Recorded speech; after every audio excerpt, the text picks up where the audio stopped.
Cooking with রান্নাঘরে আজকে আমি হাজির হয়েছি থাই ফ্রাইড রাইস রান্না করবো বলে। এই রান্নাটা করার জন্য আমি 1.5 কাপ পরিমাণ চাল সেদ্ধ করে নিয়েছি।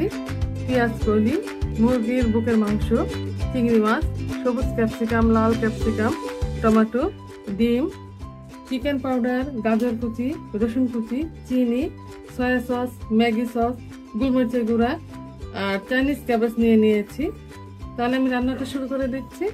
থাই ফ্রাইড রাইস রান্না করতে ফিশ সস ব্যবহার করতে হবে বলতে ভুলে গিয়েছিলাম। আর রান্নাটা আমি বাটারে করব, বাটার অয়েলে করব। তাহলে আমি রান্নাটা শুরু করে দিচ্ছি। শুরুতে আমি 2 টেবিল চামচের মতো আমি বাটার অয়েল দিয়ে দিব। এখানে 10-12টা চিংড়ি নিয়ে নিয়েছি আর 1/2 কাপের মতো মুরগির বুকের মাংস নিয়ে নিয়েছি। একটু সয়া সস দিয়ে মাখিয়ে নেব, সামান্য একটু সয়া সস দেব।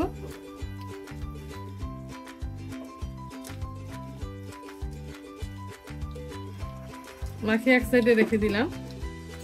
তেলটা গরম হলে আমি 1 টেবিল চামচের মতো রসুন কুচি দিয়ে দেব। কিছুক্ষণ ভেজে নেব।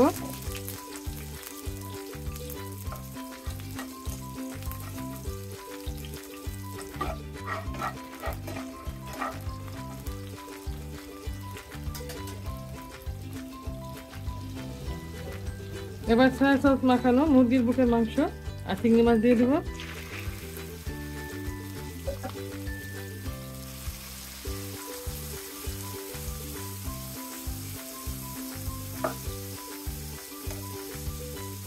কিছুক্ষণ আমি ভেজে নেব 2 মিনিটের মতো। আর মাংসটার কালার চেঞ্জ হতে হবে। রান্নার এই পর্যায়ে সামান্য একটু আমি গোলমরিচের গুঁড়া দিয়ে দেবো।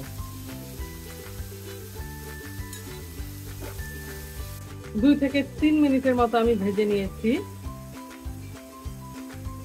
এবার এখানে 2টা ফেটানো ডিম আছে, আমি দিয়ে দেবো। আর মাংসের পরিমাণটা আমি একটু বেশি নিয়েছি, এটা বাচ্চারা যেহেতু পছন্দ করে একটু বেশি মাংসের জন্য আমি দিয়েছি।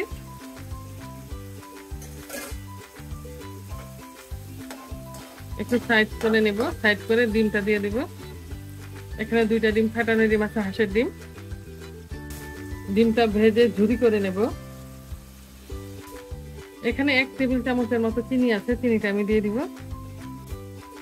1/2 কাপের মতো আমি গাজর কুচি দিয়ে দিয়েছি। 1 মিনিটের মতো ভেজে নেব।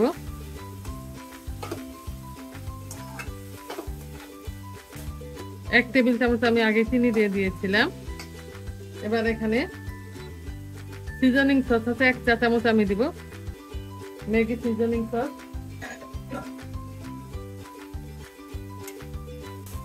এবার 1 চা চামচের মতো আমি গোলমরিচের গুঁড়া দিয়ে দেব।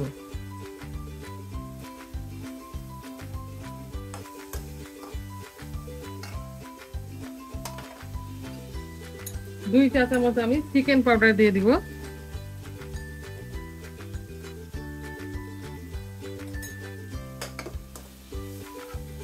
এক মিনিটের মতো ভেজে নেব। এবার আমি এখানে 1.5 কাপের মতো চাল আমি ফুটিয়ে নিয়েছি, 90 ভাগের মতো ফুটিয়ে নিয়েছি আর ঠান্ডা করে নিয়েছি, এটা দিয়ে দিব।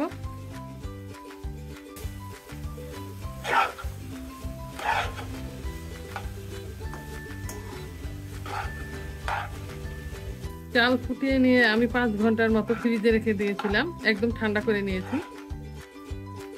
এখন রাইস থেকে ধোয়া ওঠা পর্যন্ত আমাকে অপেক্ষা করতে হবে। 3 থেকে 4 মিনিটের মতো আমি ভেজে নেব। 3 মিনিটের মতো ভেজে নিয়েছি। এবার আমি 1 টেবিল চামচের মতো সয়া সস দিয়ে দিব। 1 টেবিল চামচের মতো আমি ফিশ সস দিয়ে দিব। পেঁয়াজ কলি দিয়ে দিব। এবার ভালো করে মিশিয়ে নেব।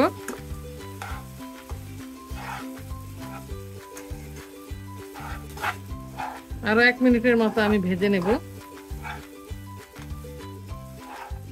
চুলার আঁচটা আমি একদম হাই করে দিয়েছি।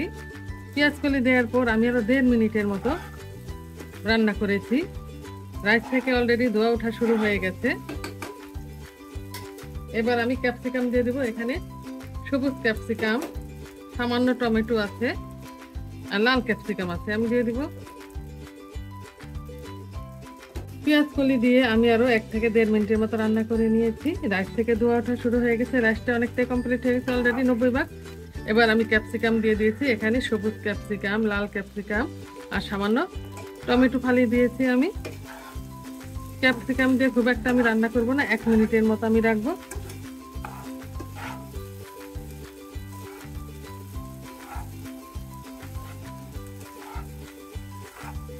নামানোর আগে আমি চাইনিজ ক্যাবেজ দিয়ে দিব।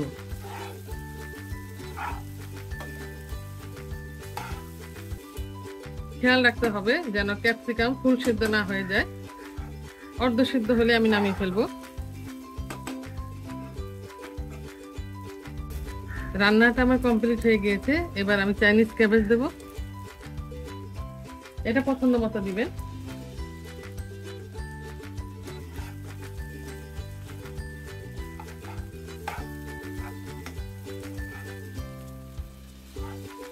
এই 1 মিনিটের মতো রেখে আমি আবার নামিয়ে নেব। পাতাটা সেদ্ধ হওয়া যাবে না, অর্ধেক সেদ্ধ হতে হবে।